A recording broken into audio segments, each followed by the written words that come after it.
Setting the day and time. To set the current day and time, first access the Programming menu by holding down the Select button until the Programming menu appears on the screen. Press the Up or Down buttons until Date and Time is flashing.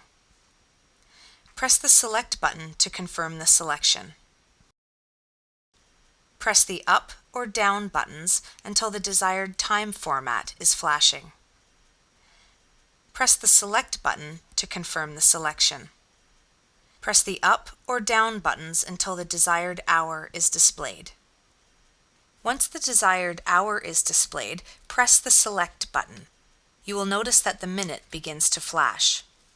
Press the Up or Down buttons until the desired minute is displayed.